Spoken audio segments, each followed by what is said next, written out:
Baik, Assalamualaikum warahmatullahi wabarakatuh. Kembali lagi dengan saya Fauzi Rizky di channel Fauzi Rizky. Pada kesempatan kali ini saya akan melanjutkan seri tentang dasar-dasar Codinector 4. Pada kesempatan kali ini, pembahasan yang akan kita bahas itu tentang membuat aplikasi pertama kita ya, di mana pembahasannya ini saya ambil dari dokumentasi Codinector 4 yang kemarin installation, yang kedua membuat aplikasi pertama. Pada materi kali ini yang akan kita bahas itu adalah controller dan view. Jadi kita akan membahas dua hal dari MVC, model, view, dan controller. Tapi yang dibahas view dan controller saja. Sebelumnya saya akan kembali membahas sedikit tentang MVC itu sendiri. Jadi MVC merupakan dasar dari sebuah framework ya biasanya, di mana masing-masing terdapat pembagian fungsinya ya, di mana model itu sebagai penghubung database, controller sebagai tempat menaruh functionnya, dan view sebagai tempat menaruh tampilan kita. Masing-masing kalau di coordinator ini sudah dibagi berdasarkan fungsinya. Controllernya sudah ada foldernya, lalu model sudah ada view foldernya, lalu view sudah ada foldernya. Jadi masing-masing sudah memiliki fungsi dan kita dimudahkan untuk melakukan konfigurasinya. Baik, kita coba jalankan saja terlebih dahulu.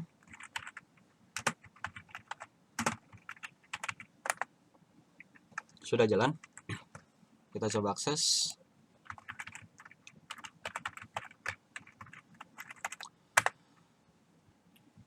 Baik. Di sini kan kita diarahkan ke halaman home ya, di mana home ini nggak ada link apa-apa, dan kita tidak tahu ini sebenarnya ada di mana ya. Jadi halaman home sendiri ini merupakan tampilan dari yang dihasilkan dari controller yang ada di controller home yang ada di folder controller ya, di mana dia menampilkan halaman indeks ini lalu diarahkan ke halaman ke view welcome message yang ada di sini. Nah ini kan tampilan yang menampilkan halaman di sini. Oke, kita minimize dulu. Nah, jadi dalam Codinector 4 itu kita bisa mengakses controller ini atau bisa menggunakan controller ini sebagai root ya. Dimana kalau di Codinector 4 kan rootnya itu langsung berdasarkan nama controller dan berdasarkan nama functionnya. Nah, sedangkan kalau di Codinector 4 kita bisa menggunakan yang namanya roots.php sebagai pemberi nama rootsnya. Nah ini diarahkan ke kita bisa mengakses halaman home ini, lalu dari halaman home ini fungsinya diarahkan ke controller home lalu ke function index. Tapi ini nanti kita bahasnya. Sebelumnya kita juga bisa mengakses halaman atau controller home ini dengan cara kita mengetik /home lalu index. Nah ini kan halamannya sama. Nah ini cara sebenarnya untuk mengakses sebuah controller. Lalu lebih baik kita coba saja ya bagaimana cara kita membuat sebuah function di controllernya. Misal kita buat public function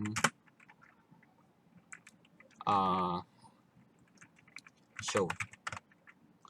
Di sini kita akan mencoba menampilkan view yang akan kita buat. Pertama kita buat dulu view-nya, app view, kita buat folder baru saja, misal mahasiswa. Kita buat folder mahasiswa, lalu kita buat view index.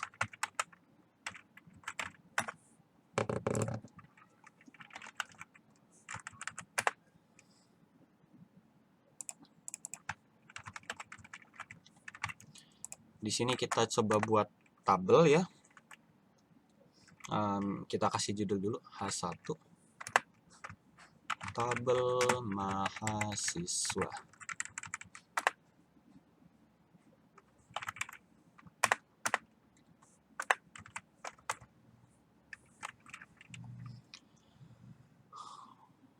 Oke,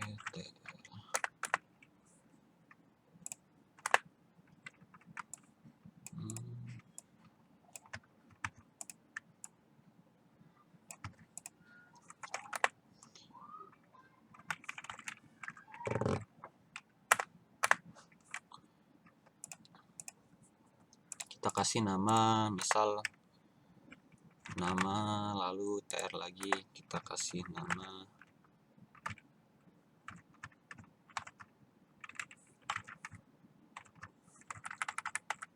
Fauzi. Salah, td dulu.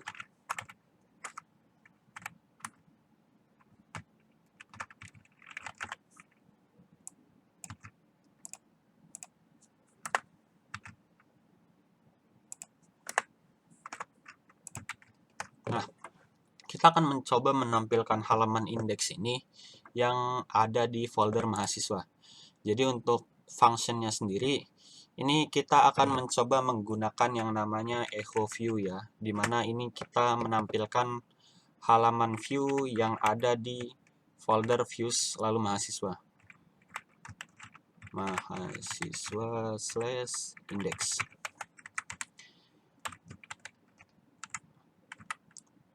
Oke, sudah benar.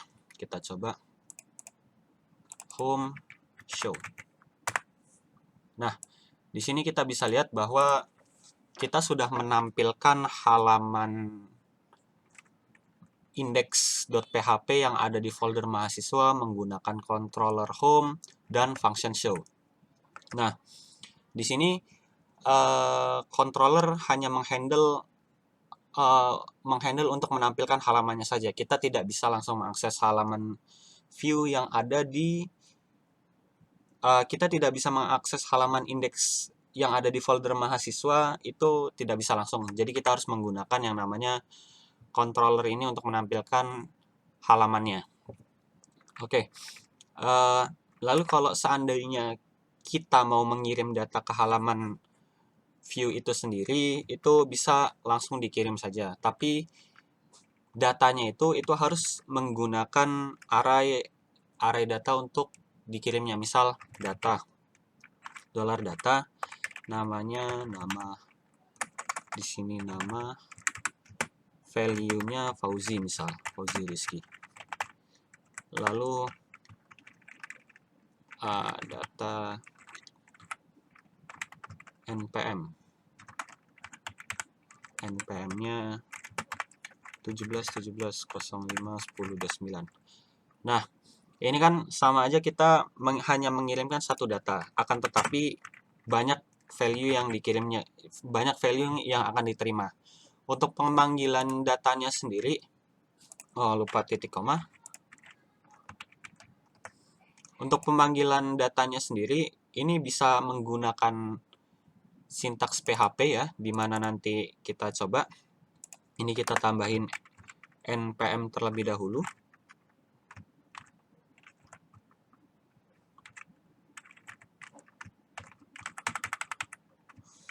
npm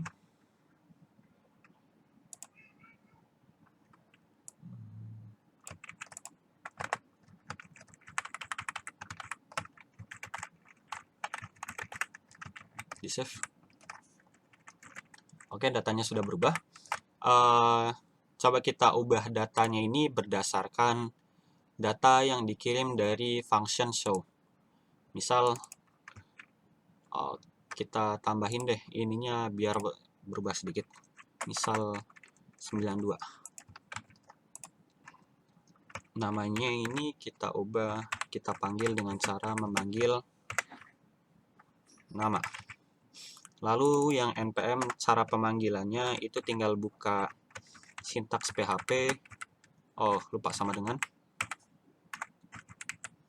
Lalu npm. Nah, kalau kita refresh, nah ini namanya kan berubah nih. Namanya berubah jadi Fauzi Rizky dan npm-nya berubah jadi 1092.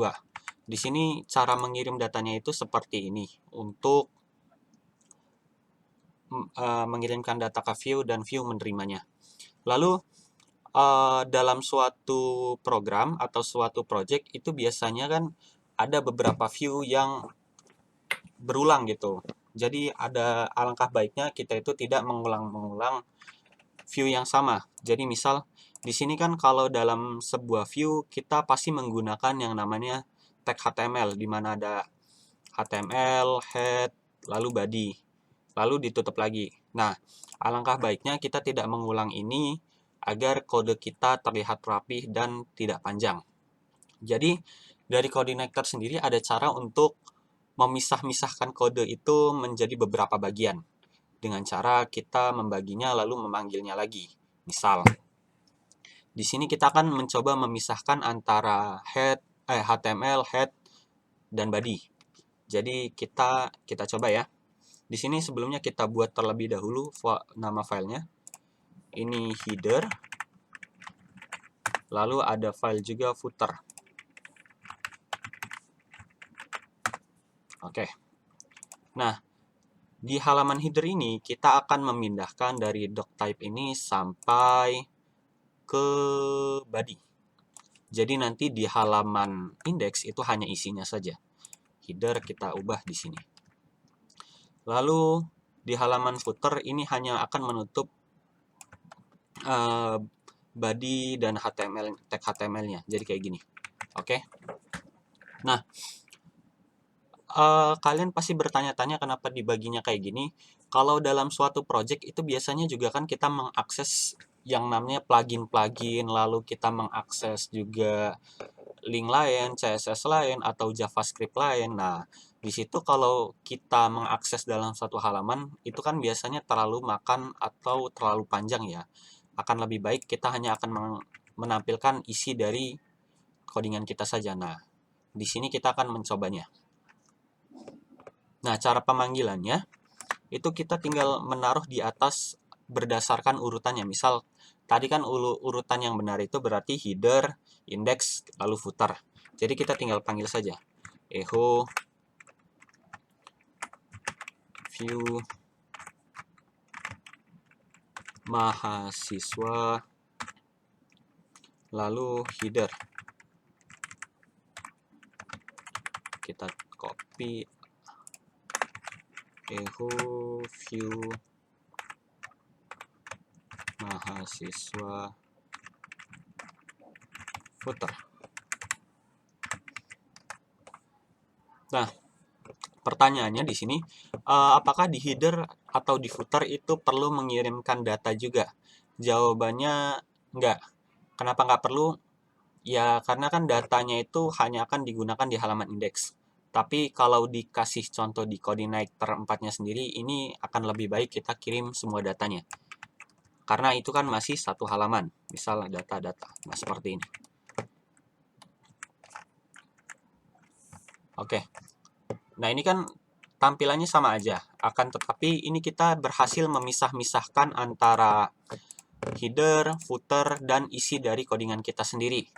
Nah, ini akan berguna nanti kalau kalian sudah menerima project. Kalian tidak perlu mengulang-ulang atau mengcopy paste dari HTML doctype-nya lalu sampai body-nya. Jadi isi dari pluginnya itu langsung terinclude saja, hanya dengan cara memanggil masing-masing fungsinya. Sebelumnya saya ngomong bahwa kita itu tidak perlu mengirimkan data. Ini bisa dihapus saja.